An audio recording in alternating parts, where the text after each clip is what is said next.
You are about to enter the fantasy football show. Please stand by like a boss. Estás entrado al fantasía fútbol novelas. Espera con el patrón.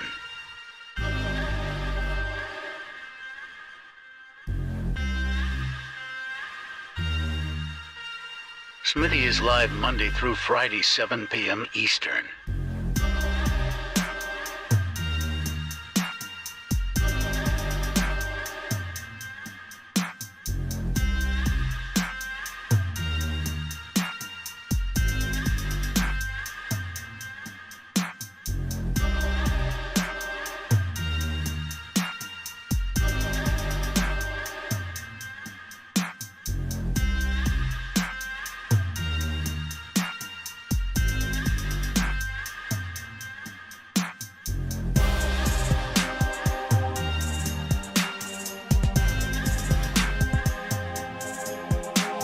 You are about to enter the fantasy football show. Please stand by like a boss. Estás entrado al fantasía fútbol novelas. Espera con el patrón.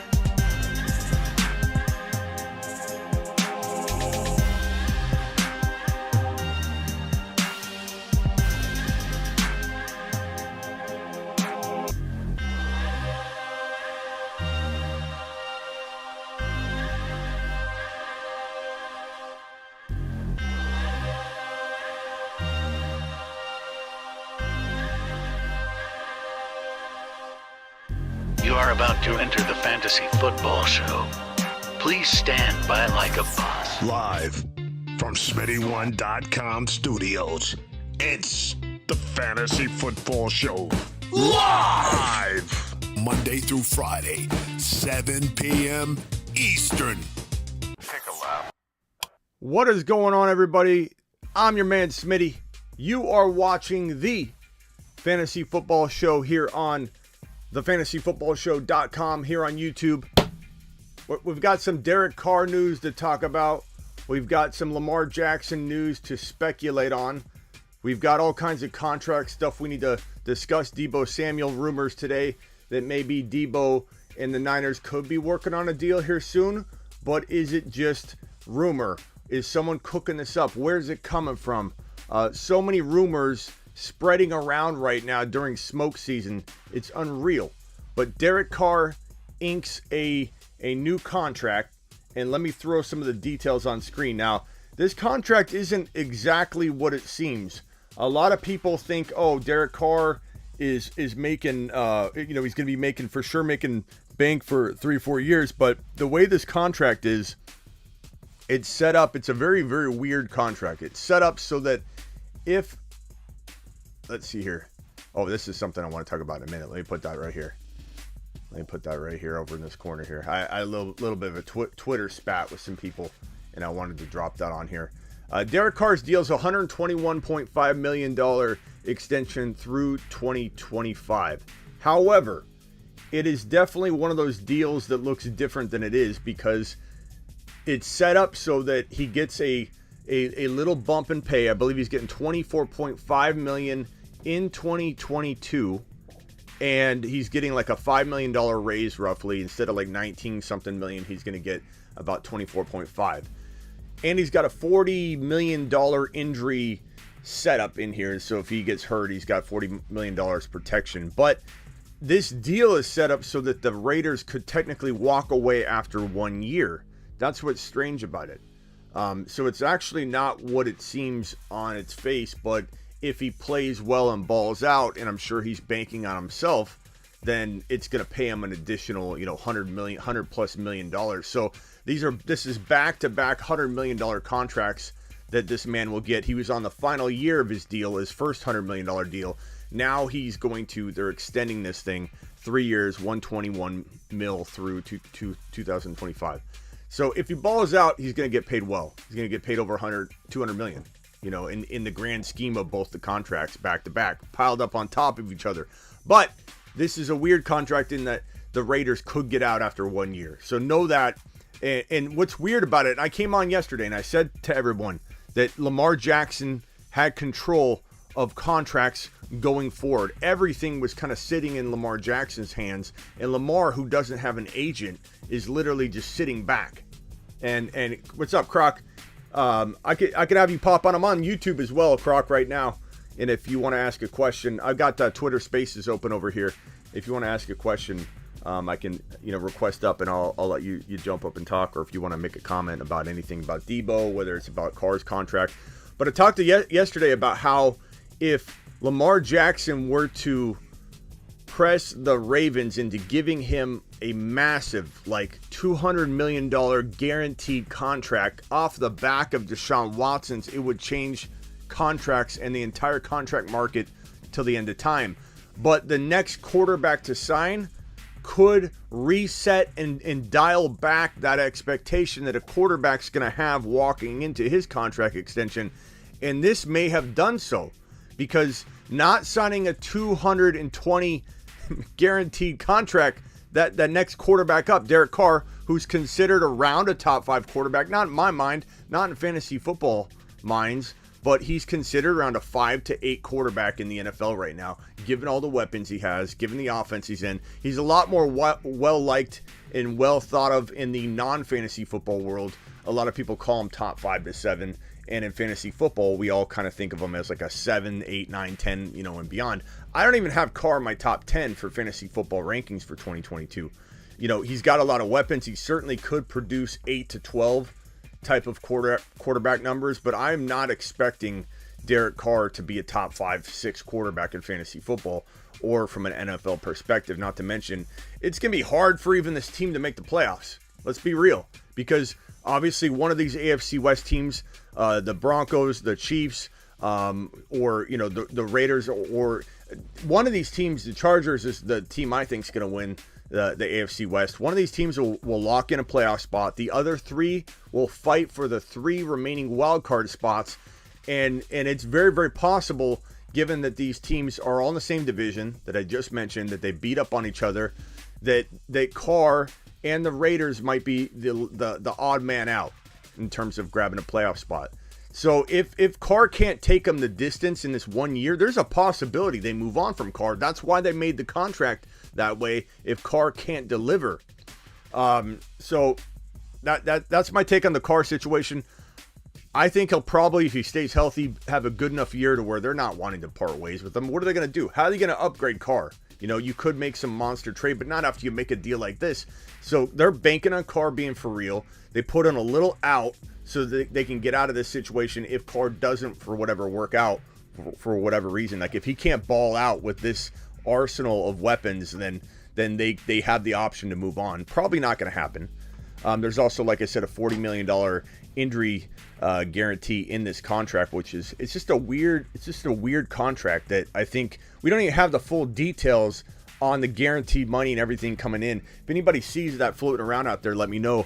But we don't even know the full extent of this contract. I'm sure the numbers are going to be a little different once they come rolling in. They always kind of are.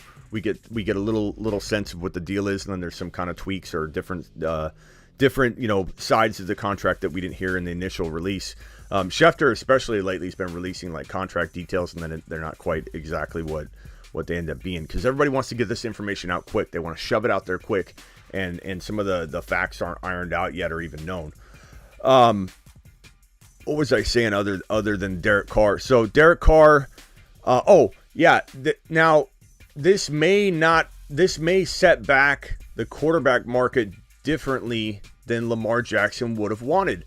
Lamar Jackson could have come in and demanded a $200 million guaranteed deal and really reset the entire quarterback market, and it would have had a trickling, cascading effect on all the contracts, even at the wide receiver, running back, all the other positions in the NFL. It would have had a trickling, cascading effect and altered guaranteed money moving forward. So it's important to know what the guaranteed money is, but the fact that the team can walk away after 1 year, I'm not sure what that guaranteed money is going to look like. Is it $40 million? Is it what's this contract going to look like from a guaranteed perspective? Because that's the most important thing. Everybody wants to be the highest paid player in the league, right? Everybody wants to be the number one paid player at their position. But that was the old formula for what a contract's supposed to feel and look like for a player. Now it's all about guaranteed money. That's all that really matters. The other stuff will probably fall in line and go hand in hand. You're not going to have the most guaranteed money at the wide receiver position and not rank in the top 5 wide receivers in terms of pay per year. But more importantly, how much is that guaranteed money?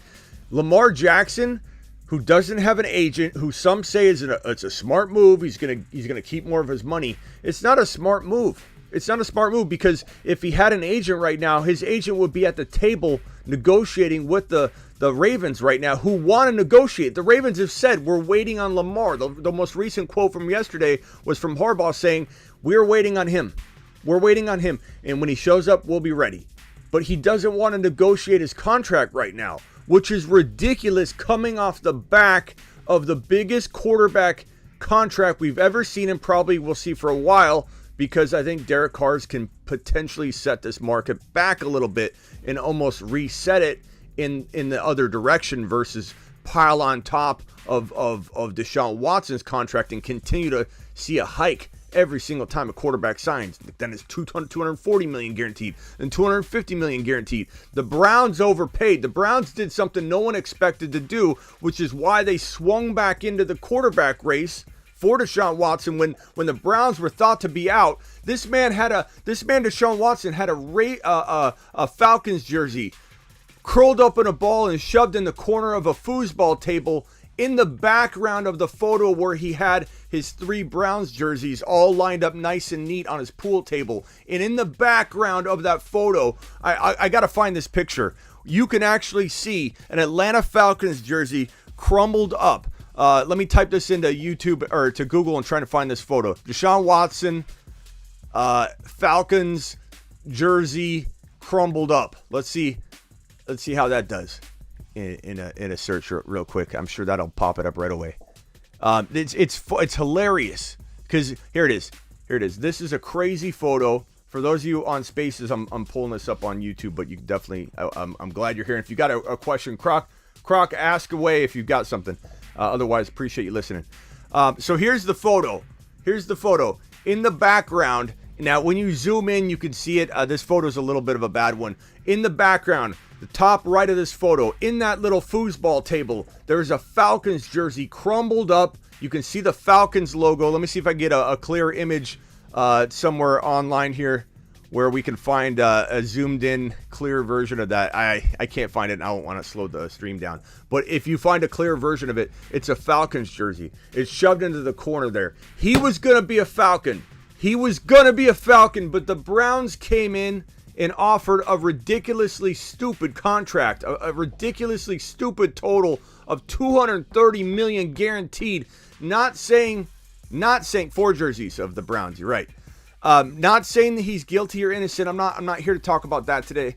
And he's got 22 pending cases in civil court. He got $230 million guaranteed. This man could be looking at a half a season suspension by the NFL for violating the personal conduct policy, regardless of the outcome of the cases. The cases almost, I'm sure they're going to have some relation to the penalty or the suspension length. Sure, but they can still suspend Deshaun Watson for violating the personal conduct policy for doing what he did. He's admitted to a lot of what happened, just saying that it's consensual. It's not about these things were all made up from start to finish. It's that, hey, he's arguing how it happened, but he did do it. He did go down about 30 avenues of reaching out to random people, bringing them in, having them sign non-disclosure agreements to do this and that.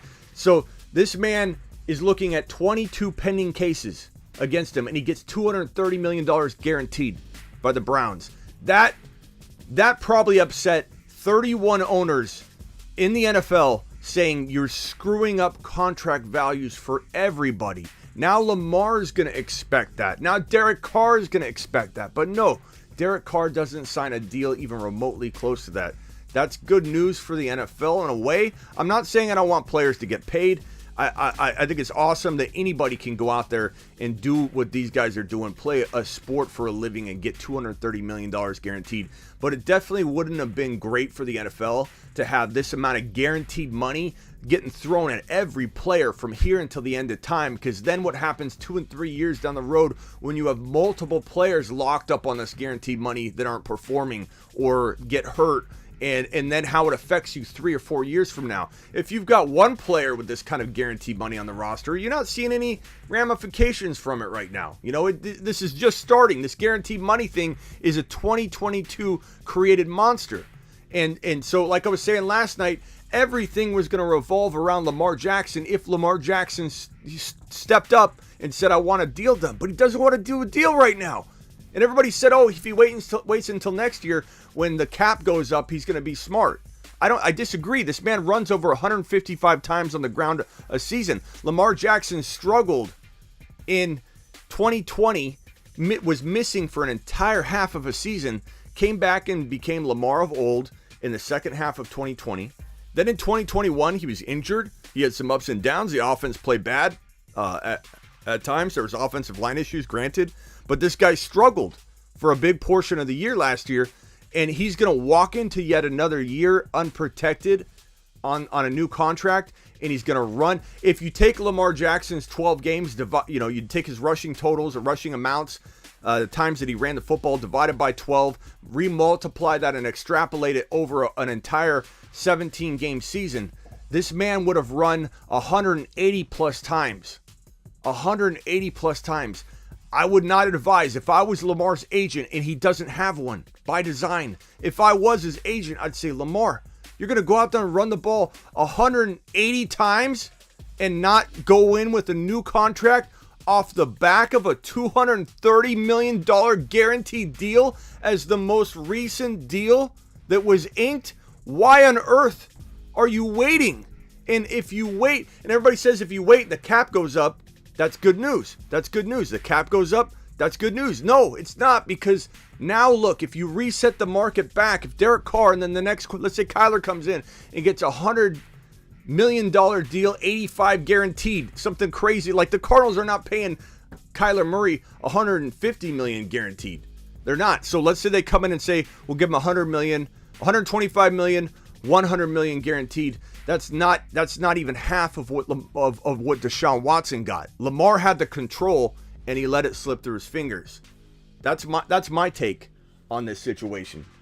And so now Derek Carr's deal, which looks a lot better than it is because the Raiders built it in a way they can walk away in 1 year if they want to. This kind of maybe set that quarterback market back a little bit in terms of the guaranteed money in dollars. So that's how I feel about this deal. This other thing that I put on screen here, so that's kind of curious when you look at this image that I've got on screen here, where you see that Falcons jersey just crumbled in the corner of Deshaun Watson's foosball table. You know that he was going to be a Falcon. He had the jersey ready, and it's just crumbled up in the corner. But this is why I say that this was a last-second maneuver by the Browns coming in to offer this massive amount of money that just changed the whole dynamic of everything. And he just said, done deal. Here's my hand. I'm extending it. Let's shake and get this done. Give me $230 guaranteed. I don't care where I play. That proof of it is that he didn't even have time to move the jersey out of the photo shot. Like, it's in shot. The jersey's still in the shot. There's a Falcons jersey right in screen. Like, that's how quickly this Watson deal to the Browns unfolded. It was absolutely crazy the way this went down. Here's a tweet that I put on this is a tweet that I put on Twitter, because there was somebody that said something on the Derek Carr deal that something about imagine Derek Carr, getting more, or someone thinking Derek Carr is better than Trey Lance or whatever. And one of my Niner people said that, and I went to bat for him, and I said, anyone that thinks, because this one person laughed at him and said, Lance over Carr, you must not watch football. So I came in and I said, anyone that thinks Derek Carr is better than Trey Lance, your receipt will be taken. Lance is going to be a monster. Carr's deal says it all, as it actually allows the team to move on after 1 year. I'm not saying Carr is bad. He is good, but Lance can be great receipt season. And that's how I feel about Trey Lance moving forward. And you can at me if you want. You can say whatever you want about Derek Carr, but he's not a top 5 quarterback, like this comment right here from Kels. Come on, Kels. Carr is good. Top 5 QB. He's not a top 5 QB, Kels. He's not close to a top 5 QB. You've got so many quarterbacks that are better than Derek Carr that make it impossible for Derek Carr to rank inside the top 10. You can't rank Carr inside the top 10, pal. You just can't. Where's I'm going to pull up a set of rankings. We're going to go over the quarterback rankings just because I can't allow this top 5 quarterback conversation to take place right here. So let's break it down. Let's break down the top 10 quarterbacks in the NFL. And of course, we're going to attack it from like a fantasy perspective more so than just a leadership perspective or whatever. There won't be too much of a difference. There usually is a very big parallel between the two. So let's not get too caught up on that we're going fantasy versus NFL. I'll mention when something's different. I'll mention when there's a reason to maybe rank them different. But Josh Allen, number 1. Herbert, number 2. Joe Burrow, number 3. Patrick Mahomes, number 4. You're telling me, who is it that said that? Who is it that said Carr's top 5? Where is that comment? Kels, you're telling me this is where you rank Derek Carr. We go Josh Allen, Herbert, Burrow, Mahomes, or Josh Allen, Herbert, Mahomes, Burrow. However you want to rank the top 4. Those are the top 4 gunslingers to any standard. I don't want to hear differently. It's Allen, Justin Herbert, Joe Burrow, Patrick Mahomes. That's it. That's your top 4. That's tier 1. Tier 1. In any order you want, that's tier 1. You're telling me Derek Carr's next man up. You're telling me he's better than Tom Brady. You're telling me he's better than Russell Wilson. You're telling me he's better than even a guy I think could be up and down in Lamar Jackson, Aaron Rodgers, and better than Kyler Murray, who I think Kyler Murray could rank outside the top 10 for NFL or rank around 8 to 10 for NFL quarterbacks because of his lack of leadership right now. But in terms of fantasy, he's right around 5, 6, 7, 8. And I won't say Trey Lance. I know you're going to say, Kels, that, and I appreciate you, Kels. I'm not going at you, but I could say, Lance is going to be in there too. But I'm going to go ahead and hold off on that because I know that's going to drive you nuts because you're going to say he hasn't done anything yet. How can you prove that? But there's no way he's top 5. There's no way, Kels. There's too many quarterbacks. Like, even if I'm wrong about Russell Wilson in Denver, I'm not going to be wrong about Russell Wilson and Tom Brady and Lamar Jackson and Aaron Rodgers and Kyler Murray. Like, Carr is right around 9-10. 9-10. Could he dance? Could he dance with the 5 to 6 range once in a while, Kels? Absolutely. But is Derek Carr top 10 or top 5? No, Kels, you can't put him top 5. It's not even close. Take a lap. Take a lap. We're gonna send Kels on a lap. Top 5, Derek Carr. You gotta be out of your. Like, Kels, you could say 10. You could say 7 to 10. I'm not going to even make you take a lap or get mad at you if you say 7 to 10. Okay? Yeah, we haven't talked Stafford. I'm sorry. I didn't even get to Stafford. Apologies. But Kels thinks he's right after Mahomes. Like, again, he could dance with those guys. He could have a cup of coffee with the 5 to 7 guys once in a while. The 4 to 7 guys. But Derek Carr maybe can outscore one of Russell Wilson, Brady, Kyler, Lamar, Aaron Rodgers, Watson when he's back, Stafford. And I think Trey Lance, and if you want to argue Trey Lance can't be in this conversation, I understand, but I'm certainly not going to take him out of my rankings, but I can understand you not wanting to have that conversation. And just for simplicity reasons, I'm taking Lance out, even though Lance is like 5 to 7 for me. Like, Carr, I take Trey Lance over Carr all day in fantasy. I do. Now, could Carr lead his team to a playoff run and look like a really efficient quarterback? Yeah. But is Carr gonna throw for 40 TDs? No. Mahomes can. Burrow can. Herbert can. Allen can. Russell Wilson can. Tom Brady can. Aaron Rodgers probably can't unless they bring in DK Metcalf, which is something that could happen. DK Metcalf. Lamar Jackson, if healthy, will outscore Derek Carr, especially in fantasy. Kyler Murray, if healthy, will outscore Derek Carr. Derek Carr can't rank any higher than 10 for me. He just can't. I don't even have him in my top 10. Like, when Watson's back, Watson's better. Lamar, Kyler, Lance, Brady, Wilson, Mahomes. And I understand he just got a big deal, but if you look at his contract again, his contract has it so the team can get out after 1 year if it doesn't work out. What's that tell you? I'm not saying he's not good. I'm not saying he won't work out. But Derek Carr's never been a top 5 to 6, 7 quarterback to me. Like Tua, I apologize in advance if there's anybody that absolutely loves Tua in either the spaces that I have open on Twitter or on YouTube here or on Twitter or on LinkedIn or wherever else I'm streaming this on Twitch. I apologize, okay? I know there's a lot of Tua supporters. But Tua's going to play a lot better than he is because of the weapons around him. Carr's going to look a lot better than he is because of the weapons around him. If Carr can't deliver, this is why the Raiders put this in to the contract. If he can't deliver with this arsenal of weapons, if he stays healthy, he can't deliver, they have an out. They have an out. They literally gave him a $4 million bump this year so that they could get an out in the contract. Now, he's banking on himself, which is admirable.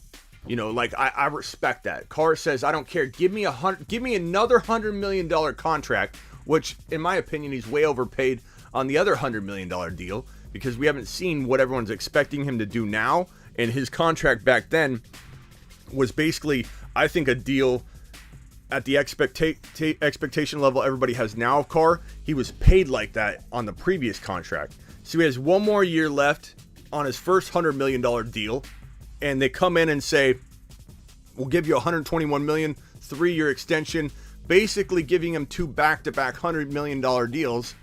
We'll put in a $40 million injury clause or situation into this contract, but if you don't work out with these weapons, we want out after 1 year. No one's talking about that. Everyone's talking about the $121 million part of it, but where are the guarantees? I don't know if the guarantees are even released yet. The full extent of this contract has not been made known. So we don't even know what the guarantees look like. The fact that they have a way out after 1 year tells me the guarantees are all up front, and it's probably something around $40 to $50 million is my guess.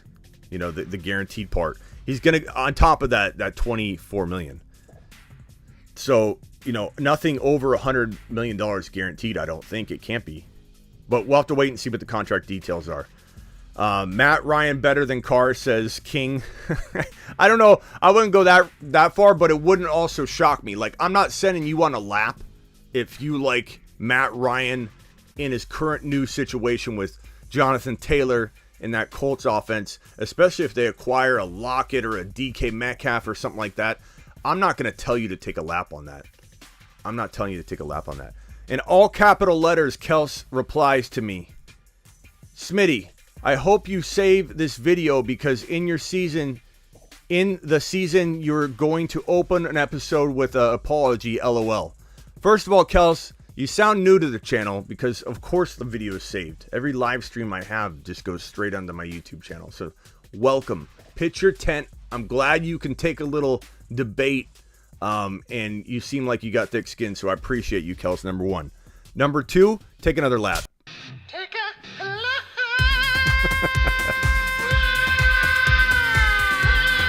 Hey, Kelly, if you want to say anything, pop on up, man. Request on up, and I'll throw you in.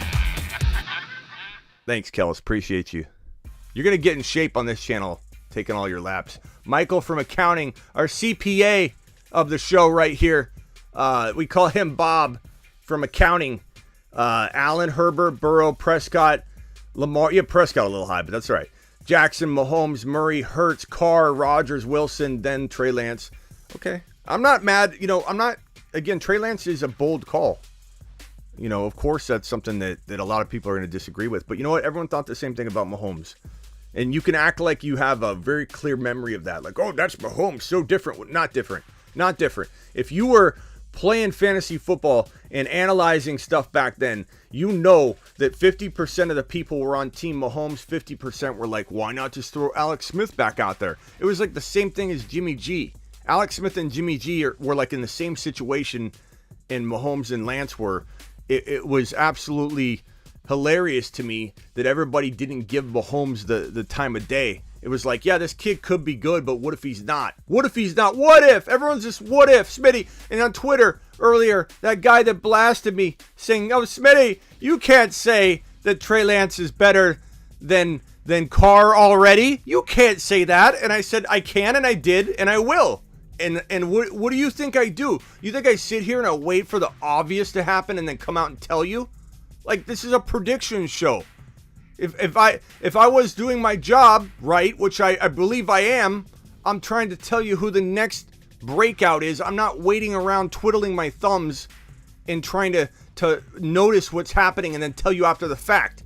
You know, like when I said last year the Bengals will win the division, where were you then, Kels? You're probably ripping me apart. Like, nothing makes sense until it happens. Things are bold until they're not. And it's not like I'm throwing mud at the wall trying to see if it will stick, Kels. I've been around for a little while. I'm pretty sure over 20 years, I probably would have vanished and disappeared into the ether like Jimmy G won't if I just threw mud at the wall all the time, Kels. Kels, take a lap. Take a lap.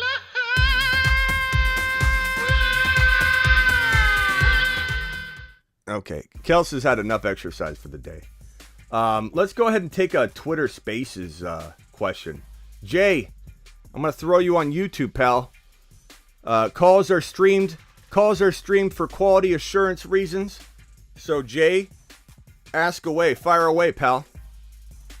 Hey, how's it going, Smitty? I actually have a question. It's not about quarterbacks, but I just want to know how you feel about Michael Gallup in Dynasty specifically, because I feel like I see him ranked in the 40s, even sometimes in the 50s, and maybe I'm just too high on him because he's on my team. But I'm curious about what you think about Gallup in Dynasty. Great question. Appreciate you. I'm going to send you back down just so, yeah, but I appreciate you. Let me make sure I do this last time. Last time I sent someone to kick someone out, so hopefully I don't do the wrong thing there. There you go. Michael Gallup, that's a great question. And, you know, with the departure of Cooper and Wilson, Gallup's got a real nice opportunity in front of him. This is one of the best offenses production-wise in the NFL. Not saying they don't drop the ball during the playoffs, and I'm not saying they're going to win the Super Bowl or anything like that. But the Cowboys could be, they're going to be, in my opinion, a division winner. They're going to have a ton of production. I don't think the departure of Cooper will be that crazy because I think Dalton Schultz he's bleeding top 5 tight end potential. And he can consume a lot of what Amari Cooper is leaving behind. Gallup can consume a lot of what Amari Cooper and Cedric Wilson are leaving behind. And Lamb is going to consume a lot of it. And Tony Pollard's there as a safety net, a very talented pass catcher. They've got a lot of weapons. When people say, oh, Amari Cooper's gone, Dak and the Cowboys, they can't do as good as they did last year. Tell me an offense that has that many weapons. Like, we haven't even talked about Zeke, who I think's washed for the most part, but maybe for a handful of games he'll be good before he starts getting banged up and hurt. And when he does get hurt, guess who's coming in to look like a top 5 to 7 running back? Tony Pollard. Tony Pollard, Dalton Schultz, CeeDee Lamb, Gallup. This is a really good offense. It's a really good offense. I think Gallup is his biggest obstacle is health. Can he stay healthy?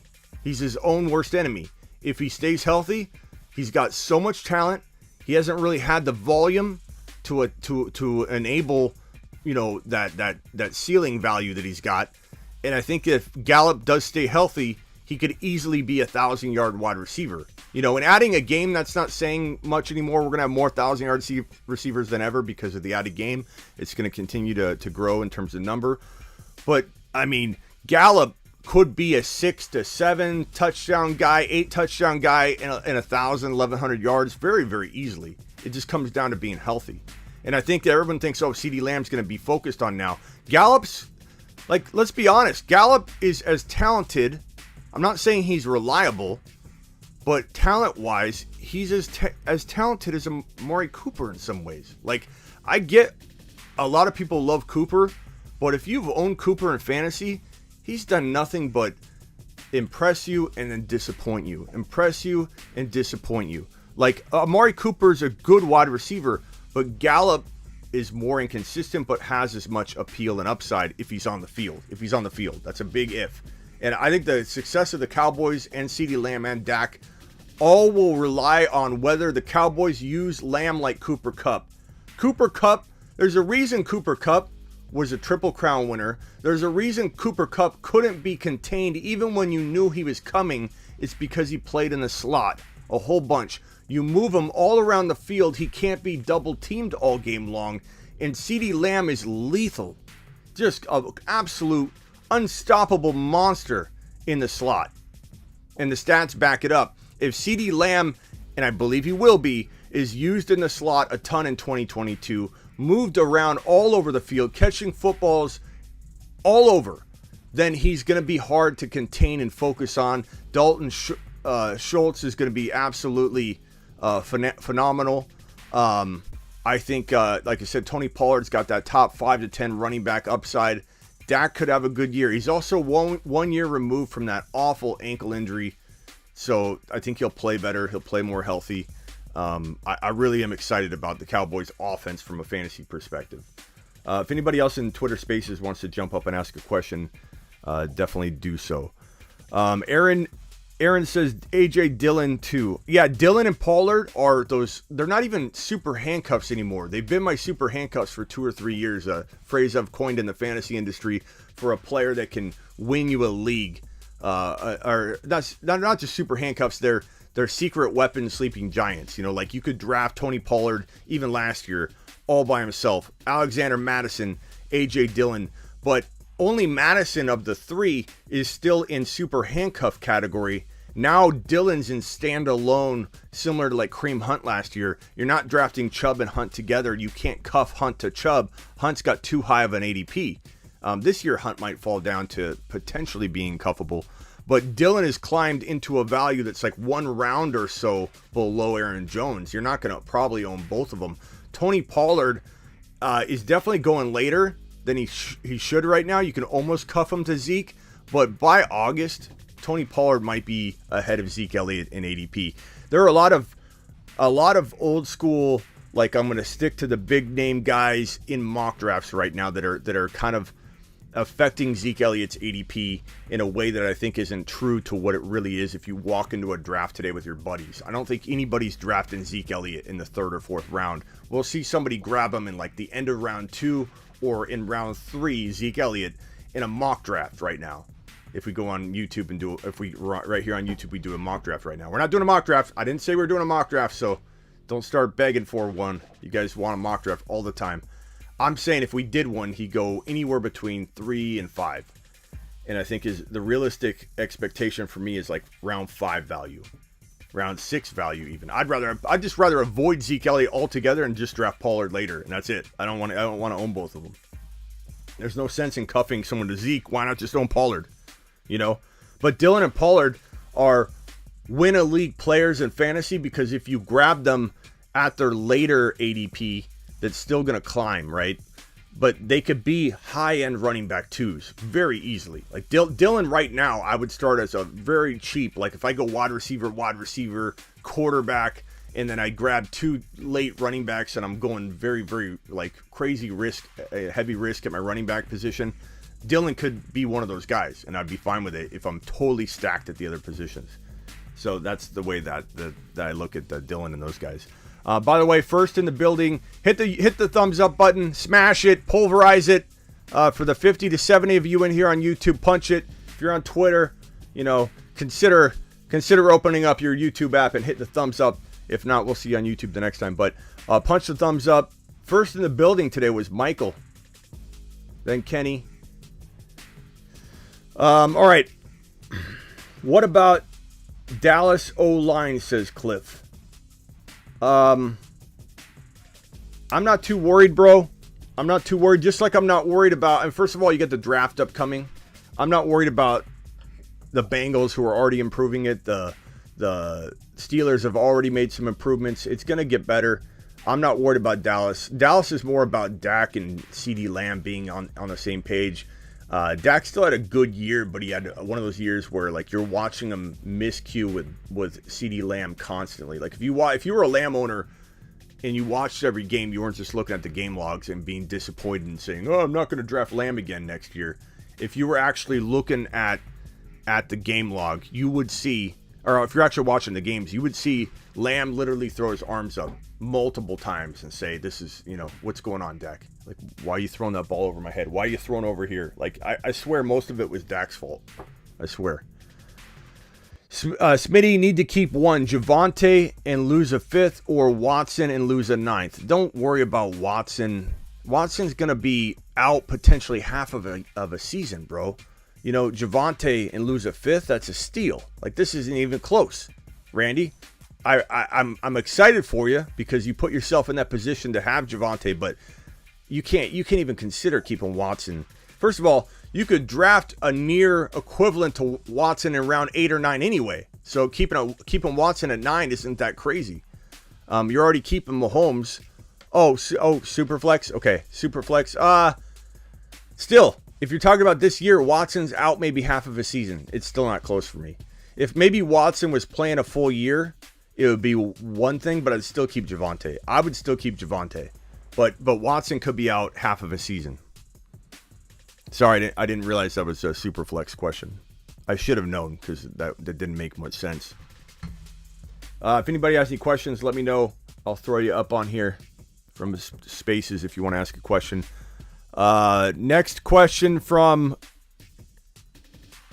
Kels again. Oh, at the risk of taking another lap. This guy's bold. This guy is bold. What's your AFC West ranking, Smitty? The Chargers are going to win the division. I think Herbert's going to be NFL MVP. I think the Chargers go to the Super Bowl. I think the next best team in the West would probably be, in the AFC West, would probably be the Broncos. Then the Chiefs and the Raiders fourth. And I think the Raiders may miss the playoffs.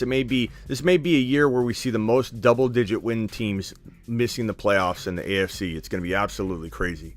Because you got Baltimore, you've got the Titans, you've got the Patriots, you've got the Dolphins and the Bills all in the same division. Those top three, those teams there, like the Miami Dolphins are going to be tough to knock off, and the Patriots are going to be tough just on defense alone. And Mac Jones taking a little baby step forward. I don't know that he'll ever be a big fantasy gem. I don't think he's got that kind of talent. But he's a good game manager and he's great for Bill. But you've got the Bills probably winning the division. So you got the Dolphins and the Patriots fighting with the Titans and the Colts, the Ravens, and then these three teams in the AFC West that don't win the division because the Chargers win. How is anybody, like, this is going to be such a crazy playoff race for these teams. If you don't win your division, it's the odds of you getting into the playoffs are going to be very, very low unless you're an AFC West team. Now, there has been some good points made about how the AFC West will beat up on each other, and it's possible that all four of those teams don't make the playoffs, and that's why I think the Raiders could be the odd team out. But it's very possible that the Raiders grab the third wildcard spot and nobody else. It's division winners make the playoffs and the entire AFC West, the remaining three teams, make the playoffs. Like, that could definitely be the case. But give me the Chargers. Improvements on defense are going to make Herbert live in the red zone. Herbert's going to take a big step forward anyway. I think Eckler, if he stays healthy, and Mike Williams can take that extra step forward and be consistent, Chargers are going to be unstoppable. They're going to be unbelievable. I mean, defense alone, like, could carry that. Like, this is a team. We saw the Bengals do it last year, and I fully expected that.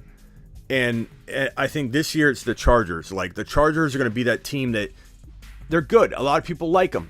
I think some people are probably predicting they could win the division, but I think everybody still thinks they're one or two pieces away or a couple years away. I think it's now. I think the time is now. I think Herbert, who actually finishes the number 2 quarterback in fantasy football last year, surprisingly, people don't know that, but Herbert is my number 1 fantasy football quarterback. I do take Josh Allen ahead of him most of the time, and then grab Herbert because you don't want to put all your eggs in one basket anyway in fantasy football. So I do grab Josh Allen in a number of leagues when he falls to like the late third. I'm not against early quarterback drafting. I'm one of the bigger advocates of that in the industry, and people always say wait on a quarterback, which I'm also a fan of because I love grabbing Trey Lance and Russell Wilson later on in the draft. But I'm also best player available, and when you're sitting on the clock at 3.10 and you're debating on taking guys you don't even like or really truly believe in, and Josh Allen is sitting there who could be the number one quarterback, him or Herbert. The difference is Herbert goes about a round or a round and a half later. You're crazy to ignore that this guy could be the leading scorer in all of fantasy football, and he's more secure than any of the other options around. I'm not saying I don't take a Breece Hall or a player like that ahead of a quarterback. I do.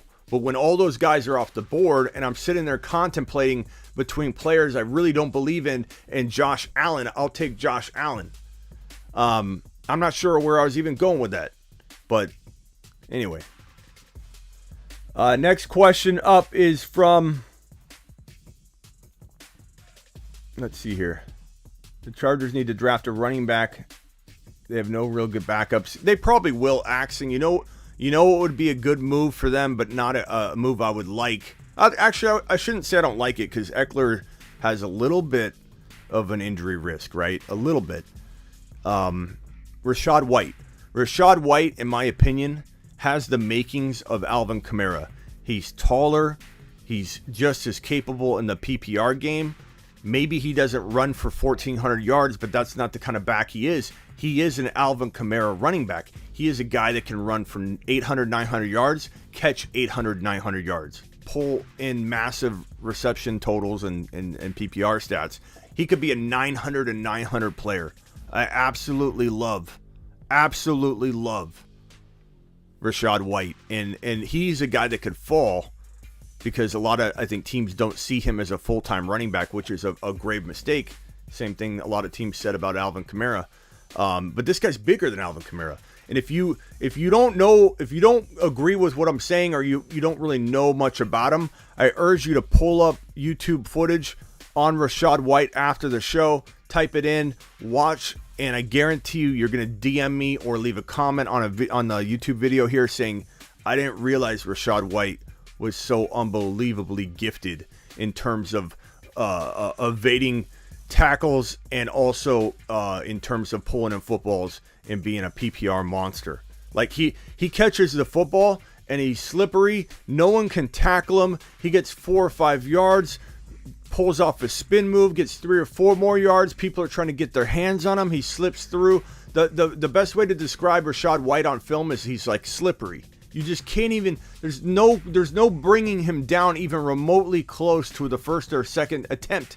He's just, and he knows how to take his momentum into a 4 or 5 yard fall instead of like getting hit hard and avoiding big hits. Like, I love Rachaad White. There's nothing about Rachaad White that I think is a negative. He is such a good running back. He could be the best running back in the draft class if he was drafted into the right spot. It's like Alvin Kamara. Alvin Kamara in rookie drafts was taken like 5, 6, 7, in a fantasy football rookie only mock draft. Alvin Kamara was not drafted number 1, number 2, or number 3 overall the year he was a rookie. Fantasy football ignored him. Your boy Smitty had him on the top 5 bold predictions that year, but the whole world was ignoring the fact that, okay, the Saints, they have other running backs. It was a crowded backfield at the time, and he's a smaller type guy. And the thinking was, because so many NFL teams didn't see him as a full-time guy, he wouldn't get the shot. And it was a fair point, and it was definitely a risk to bank on him. But this kid, Rachaad White, doesn't have. He has a bigger frame. He's much more built like an every down running back. So he's a real attractive rusher to bring onto your roster. And if you are the Chargers, if I'm running things, I'm for sure looking to bring Rachaad White onto my squad to back up and potentially eventually replace Austin Eckler, who, let's be honest, Eckler's been doing it a while now. I know everybody wants to suggest that a running back's going to last more than 4 or 5 years at high volume, but in today's NFL, when you are producing numbers that are of a top 5 variety in fantasy, that means you're being overworked. You can't be a top 5 running back in fantasy football if you aren't getting extremely overworked. So Eckler falls into that category where he's probably going to have a shorter shelf life because he's being front loaded with all of his work and hits and this kid's already feels like he's a little injury prone each season, because he came from a heavy PPR role with little rushing experience. I mean, he definitely did well when he was given the football, but when they converted him after Melvin Gordon left into the full-time running back, and when Melvin Gordon got hurt, he'd take over. There was concern that he wouldn't stay healthy, and it's not like he's been a between the tackles, just bruising, back between the gaps his whole entire NFL career. He hasn't. He was a scat back, or he was more of a PPR monster, a wide receiver, a running back used in wide receiver fashion. He was like the high-end version of Alvin Kamara's PPR work without a whole bunch of rushing. And now he's being asked to be this running back, and how long will he last as a between the tackles every down back? And maybe the Chargers are thinking what you're thinking. Hey, let's draft a running back, Axe. Let's draft a running back, and let's get somebody going between the tackles, and let's keep Eckler fresh and use him even more in the PPR game, and that would be fine. Like, if you remember back when Austin Eckler was not used up the gut like 70-80% of the time like he is now, he was actually a top 5 running back that year. So it's not like it would take away from Alvin Kamara. I keep saying Alvin Kamara. Austin Eckler's stat totals. If he gets pushed in more of a PPR direction, if you play in PPR, his stats could actually climb, and he stay healthy. I do love Rachaad White, though. He isn't a bruiser, though, so it might not be the right fit unless they want to have a replica of Austin Eckler on a roster. Then it makes a lot of sense. If they want a thunder and lightning approach, Rachaad White wouldn't be the guy. James Cook, a little lighter than his brother, would still be a good between the tackles guy. I know a lot of people say James Cook can't be a between the tackles runner at the NFL level. I kind of disagree. I think he could put on some weight, and then boom, he's there. Zamir White could be between the tackles guy. There are a plethora of running backs that could be that role for the Chargers in terms of like a thunder and lightning approach. A couple guys that come to mind: Robinson Jr. I don't like Isaiah Spiller. I know a lot of people get mad at me for that, but the guy's slow, had a horrible combine. His combine times and categories matched what I saw on the film, so I'm staying away from him. If anybody feels differently, speak up and we can talk about it, but I would definitely take a look at more Isaiah Spiller footage if you think he's going to be a top 3 or 4 running back. I don't think he will be. No more Kamara, Smitty. No more Kamara, says BW. We'll see. On that topic, we don't know if Alvin Kamara is getting suspended for a game, 4 games, 6 games, half a season. It's certainly possible Alvin Kamara misses a big chunk of time for that fight that he got in.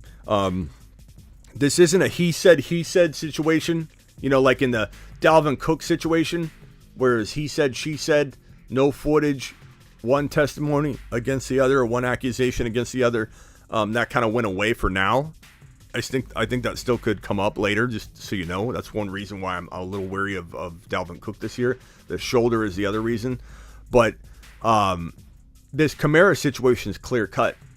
It's clear cut. There's video footage that backs up the victim's story and not Alvin Kamara's story. In fact, Alvin Kamara's story probably hurt him in the eyes of the police in the investigation because the other guy's story was more accurate, or very accurate, because it was him getting jumped by Kamara and his buddies when Kamara put his hands on the man, and the man slapped Kamara's hand off of his chest. And as soon as the guy slapped his hand off of his chest when Kamara was trying to push him out of the elevator or say, you can't come in. And I don't know that the push was very aggressive by Alvin Kamara, but he put his hand up on him, touched him physically to push him out of the elevator. Dude slapped his hand. He said, down, boy. And then Alvin Kamara and his buddies probably first, jumped the guy. And then while the guy's down, appearing to be unconscious, he was continuously kicked to the degree of like 5 to 7 to 8 times. We don't know the exact number. And one of those kicks at least was from Alvin Kamara, according to the reports. Alvin Kamara's in some major trouble. And if anybody thinks that he'll walk away from this because he's an athlete, I think you got another thing coming. Will he get suspended? Yes. Will he get suspended 4 games, 2 games? It's possible. That wouldn't shock me, but I think he could be suspended for more like 4 games to a half a season. So we just have to wait and see on that.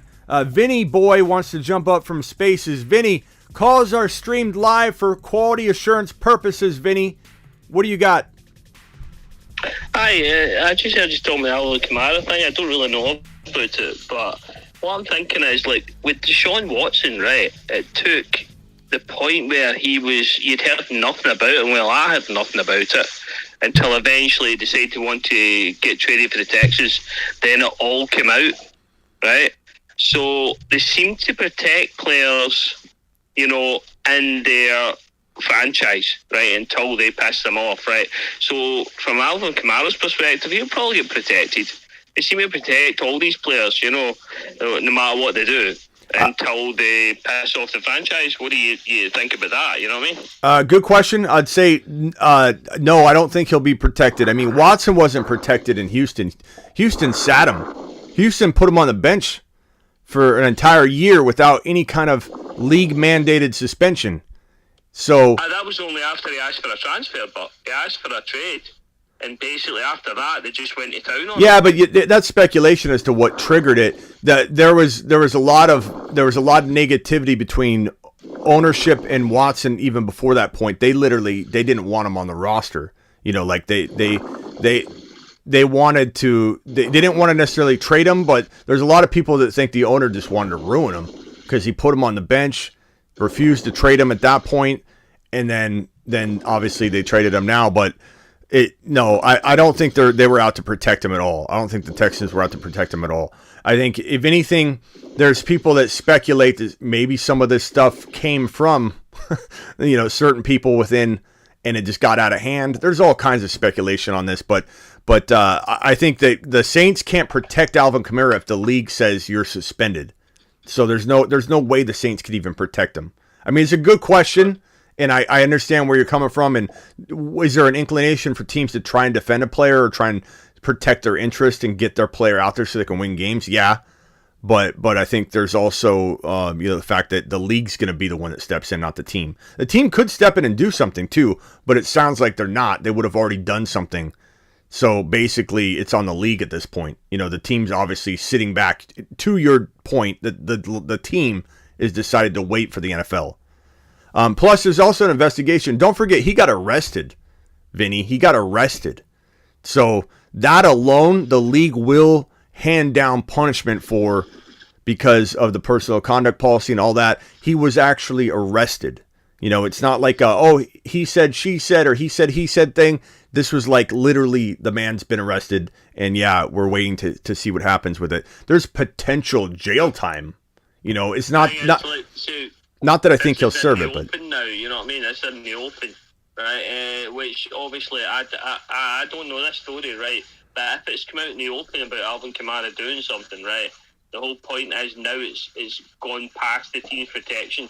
Right? The team can't do anything about it now. Yeah. But previously, I would be very surprised. There's probably hundreds of stories that could have made the press, but the teams have suppressed them. Yeah. So obviously, from a Deshaun Watson perspective, I think they suppressed it and they kept it down until eventually, he decided he wanted to leave. He went, "Oh, you want to leave the team, right? Fuck you, take that." Maybe. Right? Maybe. And then with Kamara. I don't really know the situation, Kamara, but it seems if it slipped past the team, it must be quite serious.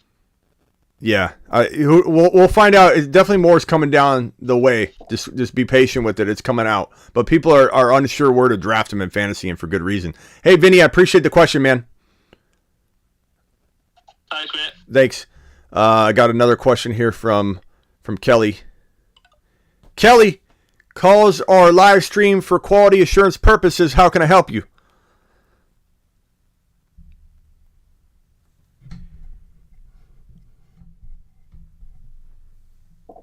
I can't hear you, Kelly.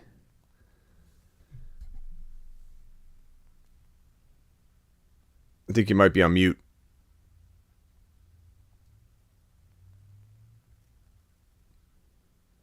All right, Kelly, I'm going to remove you. Request back in. And I'll throw you back up again. I'm going to go to the IG voice messages in 1 second. We're going to go a little over in the show today. So if you guys want to hang here, we're not going anywhere yet. Tell him to say purple burglar alarm. Somebody in the chat wanted you to say purple burglar alarm. They loved your accent. Okay, Kamara is getting 6 games minimum, says Aaron. I could see that. Someone wanted to know if your accent was Greek. Spacula, what's up, good buddy?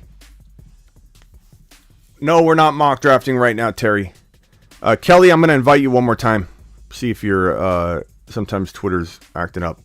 And then I might end the spaces because I got to go to the IG voice messages. But everybody here can join on YouTube the rest of the way. Unless spaces will let me play the IG voice messages. What's up, Kelly? Hey, what's going on, big guy? What's up, man? What you got for me? This is my question for you, fantasy-wise. Talk me off the ledge of forevermore going 0 running back due to injuries and me just feeling like the top running back is usually never on the championship team. Like maybe if the top running back wasn't drafted high, like a Taylor last year, but like if they're like taken like in the top 5, I feel like those guys are never on the championship team. So talk me off the ledge. I mean, it's always best player available to me. So in the case of like going running back, like forcing yourself to take a running back in round 1, I'm not about that at all. Never will be. And especially with the fact that Jamar Chase, Justin Jefferson, Cooper Kupp are all safer overall players than a guy like Dalvin Cook even, who has the multiple torn labrums and the potential off the field issues that could still arise, the inconsistent year last year, the ton of mileage, and all the other injury risk that he has constantly. I mean, every single year Dalvin Cook crawls off the field or is helped off the field 2 or 3 times, and his season looks completely over, and then 2 plays later he's back on the field, and you're like, what? Like, this guy's got a massively bad torn labrum, and who knows how many spots it's damaged. He keeps popping it out. So, like, to me, Jamar Chase, without question, I'm drafting over those guys. In fact, I'm taking JT. I'm taking maybe the top 3 running backs, and then it's wide receiver for me because Jefferson, Cooper Kupp, and Jamar Chase are all better options for me. And then at that point, if you get into the second round and the best player available, let's say you're picking at the bottom of round 1, which means you're picking at the top of round 2. If Tyreek Hill or Adams falls there because people are scared of their production dropping, and then you're debating between that and a running back that you don't like better than that player, I'm not forcing that player. I'm always taking the best player available. The only time I'll force a position is if everything seems right about equal. I might lean a little bit toward position, even if it's slightly lesser, but I really like the player still.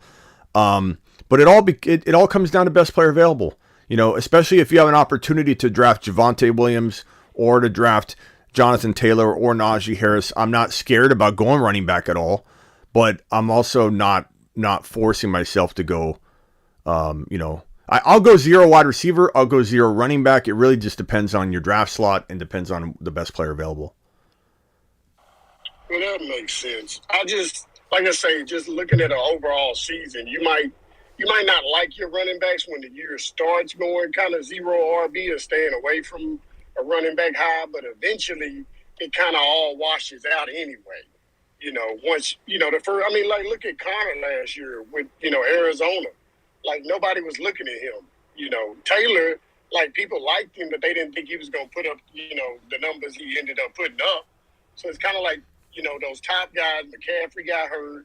Like, King Henry was King Henry for most of the year until he got hurt. But, like, Zeke, Barkley went up near the, top first round. It's like, year after year, Kamara, Alvin, like, he didn't kind of work out. It's like, and it seems like every year you could point to that. Yeah, and that's why I'm more wide receiver driven than most analysts out there, because I'm about best player available. Like, it's this simple, Kelly.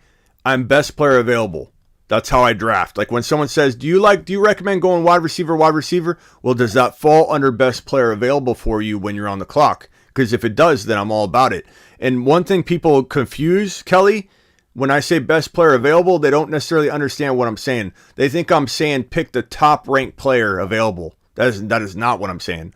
I'm saying sometimes best player available is the 7th guy ranked down on the pre-rank list. Best player available to me is taking Javonte Williams at number 4, when even though he's going at 7, 8, 9 overall to the average person.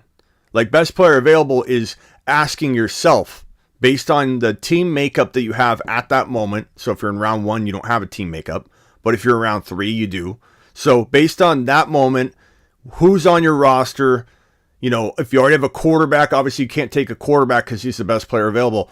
The best player available will come down to who is the best option for you at that moment, and what player are you about to select has the most upside and the least amount of risk. They have the most bang for the buck. So like in the example of you're drafting, let's say, Breece Hall.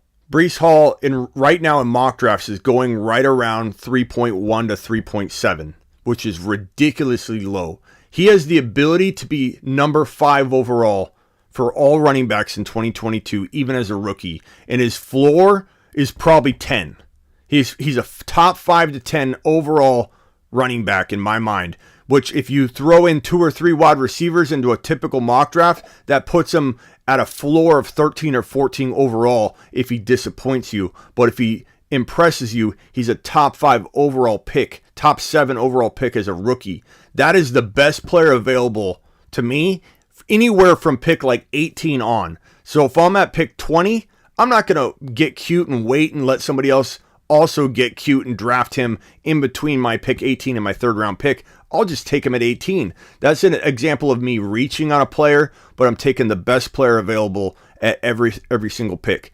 And so it comes down to when, again, if somebody says, do you want to go wide receiver? Are you going to draft running back? It just so happens, Kelly, that my entire first round, other than like 3 or 4 running backs, are a lot of them are wide receivers. So my advice is going to be, in general, what I'm finding, Kelly, is that I don't like going running back in round 1, but it's because they're not the best player available. Does that make sense? Yeah, and it's hard with, like you're saying, like the consistency with that position. But, you know, what's kind of crazy, I was just thinking about it as you were talking.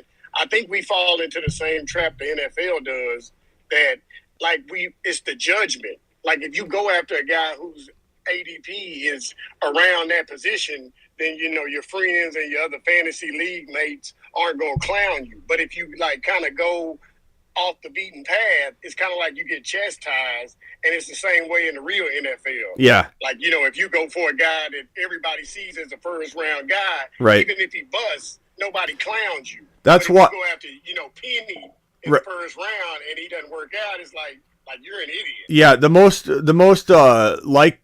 coach that's most like me, I think, mentality wise, it would be McDaniel. I think McDaniel, now the Miami Dolphins coach coming over from San Fran, was so aggressive, like right when he walked in the door. Like, that's how I would be. I would be all over, not worrying about what people thought, overpaying for this to get the guy I want. Me taking Breece Hall or Kenneth Walker, and I love Kenneth Walker as much as Breece Hall. I do. I would take them at 15 overall. Like, would I trade down if I knew I could get him later? Yeah, but I'm not worried about what the NFL does at running back. No, running backs don't go in the first round anymore. I don't care. Like, Breece Hall, you're going to look back on it and say, damn, we should have taken that guy at least in the first round. Like, so that's the way I look at it. And I draft that way. I don't really care about reaching. Hey, Kelly, appreciate you jumping up. Twitter Spaces, I appreciate you guys listening. I might do this more often. If you guys like when I go live on YouTube every day, if I open up Twitter Spaces as well, I might do that. Appreciate you guys. I'm going to close this out. If you want to jump over to YouTube, you're going to see the end of the show where I'm going to play the voice messages that the voicemail group has left me on IG. So appreciate you on Twitter Spaces. Okay, I'm going to share that as a tweet real quickly. And then I'm going to... Can I save this? Can I download that? Okay. All right. I'm going to IG messages right now, guys. Let me get the music cue back up. That was kind of interesting to get Twitter Spaces involved. That was kind of fun. We got some messages. One from... Is this old? Hey Smitty, how's it going? It's Tariq. I had asked this question on Monday night for touching on Tuesday's live. I'll ask it again. You talk about best player available in a redraft league. I play in an auction one-man keeper league. We have a $200 budget less the player that we keep in an auction. That remaining balance, let's just say $160, I have left over to draft 14 players. How would your strategy or tactic be in an auction redraft for a BPA perspective, or is there another way that I should go about? Thanks, pal. That's a loaded question, Tariq. It's a good question. Honestly, you can't really take a lot of auction strategies into an auction draft because the same thing we talk about flow of draft driving your decision making. This is especially the case in an auction because you don't know what you're looking at. In auctions, I tend to right now, currently, as of today, as of this moment, could change in a week from now or 2 weeks, but at this moment, I'm really into the idea of consuming 3 wide receivers I feel could be wide receiver ones. That means going after, like a CeeDee Lamb, a Waddle, and a Jamar Chase, or a Justin Jefferson, Jamar Chase, and a Waddle, like if that's possible, and then still accumulating like ETN, Dillon, Pollard, and then getting a Russell Wilson or something like that. I like that approach a little bit. If you've already got money tied down to a Najee or a Javonte, like in the case you were talking about, I think it's smarter to go after like a Lamb and a Waddle. If Lamb's too expensive, you could go after. Let me give you a couple names of wide receivers I think could probably be wide receiver one capable, would be the cheapest end for you, the lower end. I would say Waddle. I would say Hopkins has sneaky good now value, but don't overpay too much. Make sure you're spending good amount of dollars, but not too much. I think in keeper leagues, you're going to find that Devontae Adams and Diggs and guys like that could end up Tyreek Hill even going cheaper than they should. So keep an eye on their values. Don't let somebody steal away Cooper Kupp for $20 less than Jamar Chase because someone's worried about him being older. So you got to keep an eye on that. I really like going after Kenneth Walker right now in auction, especially if you draft now. Kenneth Walker could end up being a nothing. Don't overspend, Tariq. Don't spend close to what you'd spend for a high-end running back too. Walker's going in like round 4, 5, 6, in redraft right now. And so Hall's going in like round 2 or 3. So there's a big difference. But I'm saying you can accumulate Eli Mitchell's falling. You could get like an ETN, Kenneth Walker, to be running backs alongside of a Jamar Chase and then your top running back. So you just kind of got to go with the flow. I'll try and create an auction strategy video for you. Tony. Hey, what's up, Smitty? You probably answered this 100 times, but let's make it 101. What do you think about Devontae Adams now going forward? Carr got his extension. You think he's going to have the same magic with Rodgers, or is he considered a top 7 wide receiver worth keeping, or is he an immediate sell high? That he's still Devontae Adams and his season hasn't started yet. Top 7, sure. I mean, like 6, 7, 8. That's kind of where I have him. I have him and Debo. You could argue Debo, but I could easily argue Adams is more attractive, and the touchdowns will probably not be there. The yardage might. But Carr doesn't throw near as many TDs. He's not as capable. Maybe Adams heading over to Las Vegas will allow Carr to become that touchdown guy, but I'm not banking on it till I see it because I don't feel it. You know what I mean? Like, I'm okay predicting something and saying, hey, Trey Lance is going to be great. I haven't seen it yet, but I predict it. But I never felt that way about Carr. So for me, if situation's going to turn Carr into a monster because I don't think talent is there to be a monster, I got to wait and see because I'm not going to predict that. But did I have Adams 1, 2, or 3 in Green Bay? Yeah, I did. In Dynasty, he was still top 5. Now, is he in redraft like 6 or 7 and Dynasty 7 or 8? Yeah, probably. Do I have Diggs higher than him? I go back and forth. Do I have Tyreek Hill higher? I go back and forth. Do I think Waddle could be a sneaky guy to get later and pay less for than not pay near Adams value and pay Waddle value? Would I rather get DK? Tariq, there's another one, DK. Would I rather have Waddle DK and Hopkins as my 3 wide receivers, down way below top 10 wide receiver value in auction and redraft and snake value, and then go heavy at running back, get Breece Hall and Javonte Williams and Herbert. Hell yeah. Give me Herbert, Javonte Williams, Breece Hall, Kenneth Walker, Tony Pollard, like load up that side and give me 3 sub-par wide receivers to people or guys outside of the top 10. Give me Waddle, DK, and Hopkins. Give me all 3 of those guys. That would be phenomenal. Throw in an Albert O at tight end because you don't have any money left and he falls. That would be a phenomenal way to build. I love the idea of Breece Hall and Javonte. And Tariq, if I was to give you any advice, and Breece Hall should be affordable, don't call his name out early in an auction. The key to an auction is let a guy fall as long as possible so that people spend money and they feel less, I got a lot of money to spend, I'm going to overpay. You call Breece Hall out in the beginning of a draft, he's going to go for like $60. If you wait on Breece Hall, it could go for $40. You could literally save yourself a Jalen Waddle or DK Metcalf or close to that amount of value to buy by waiting on Breece Hall. But Javonte and Breece Hall, probably 2 of my favorite running backs to own together.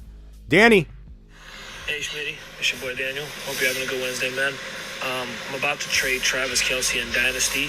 The offer that I'm getting is the 104 this year, a future first in 2023, and then Devin Singletary and Kadarius Toney. So far, it's the best offer I've received. Let me know your thoughts on both sides. And, appreciate it. That's tough because Kelce could still have one more.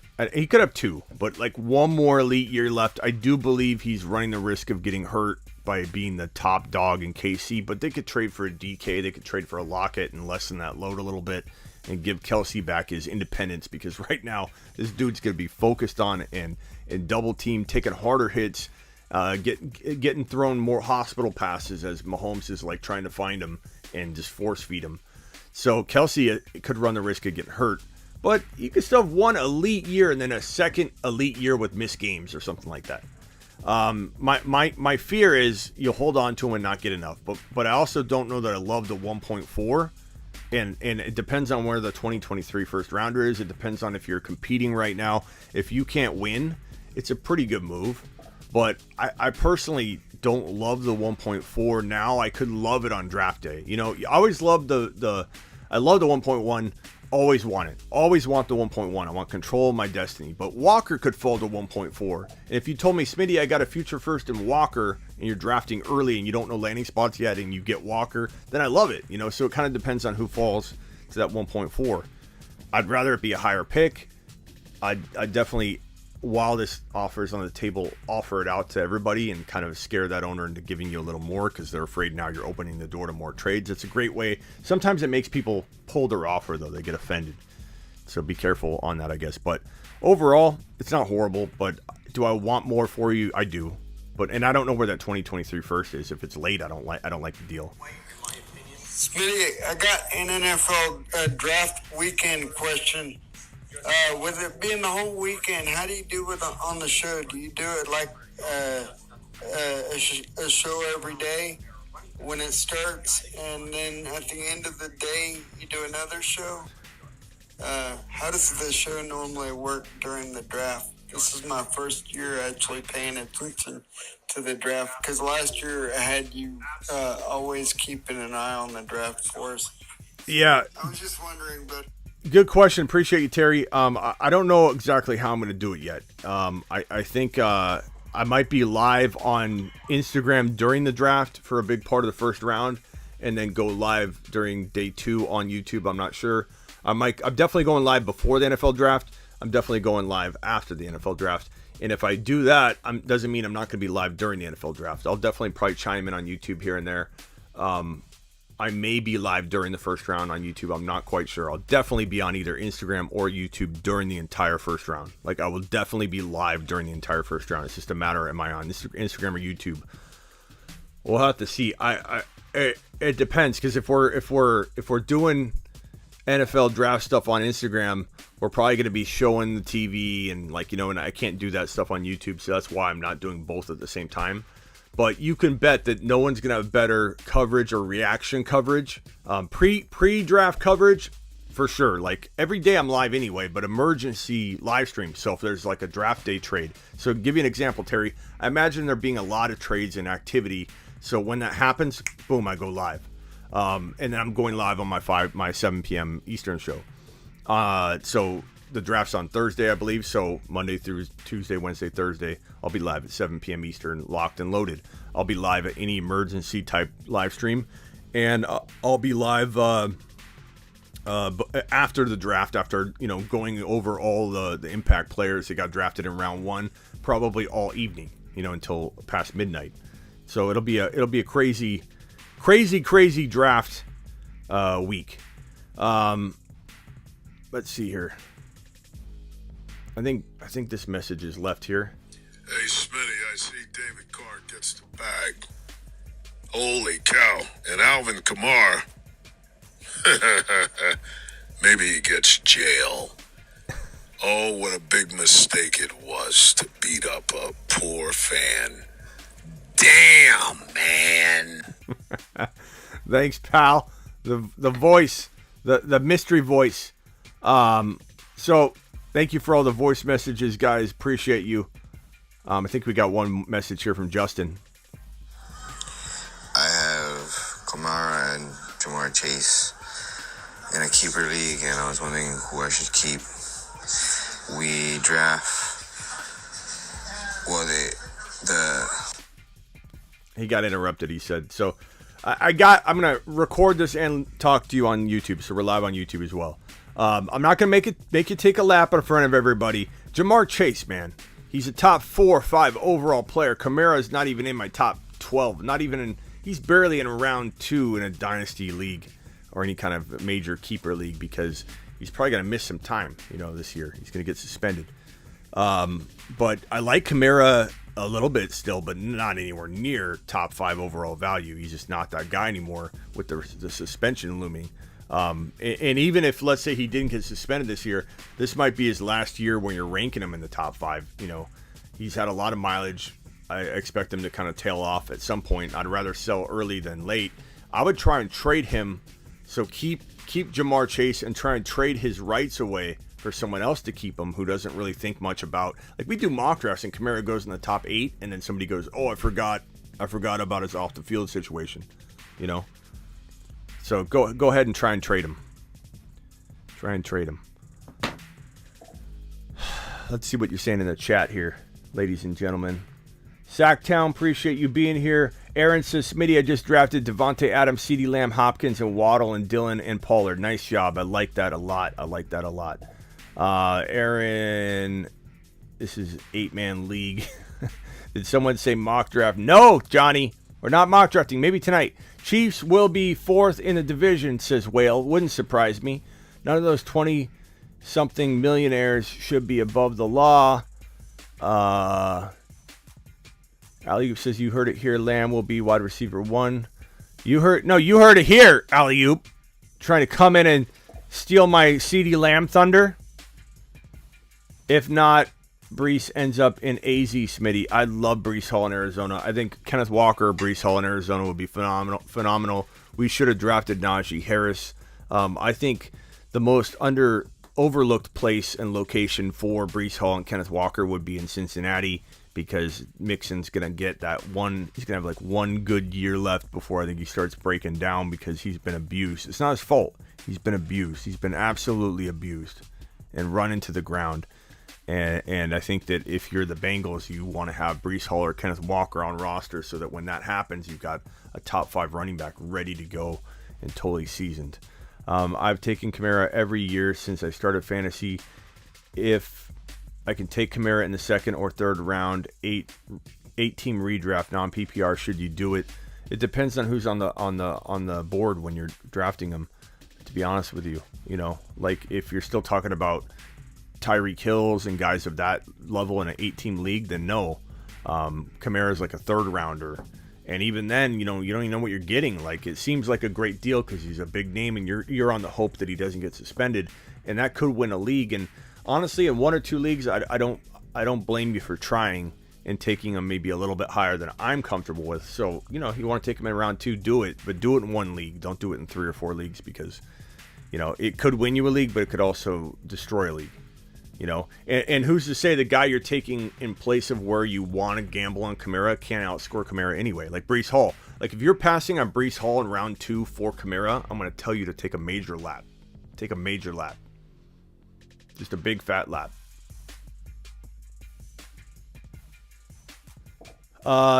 Simplicity says YouTube over Instagram, no cap, no cap. I mean, YouTube's my home.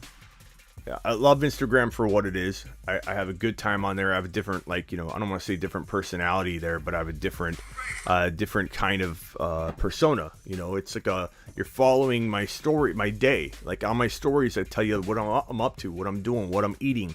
So it's a very different feel. I love both of them, but YouTube is definitely the home.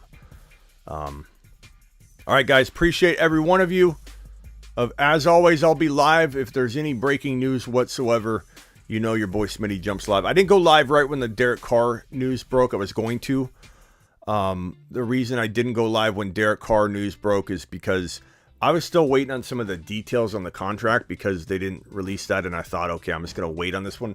Like, he's already on the team. It's an extension. It wasn't like it was going to change any fantasy values. I was tempted to go live though, just because you guys know my theory or my thinking that I want to go live whenever there's big breaking news and be that guy for you. You're like, okay, big news happened, Smitty's live. And so I almost did. I had some things I was doing and I couldn't make it at that moment. So I thought, I'm gonna hold off until 7 p.m. unless something else happens, and I'll go live, do a breaking news show. So I apologize I didn't do a breaking news show right when that Carr news broke, but you know your boy Smitty's here. If anything breaks, I'm doing it. Subscribe if you're new. Pitch your tent here if you're new, and leave a comment. I answer every question in my comment.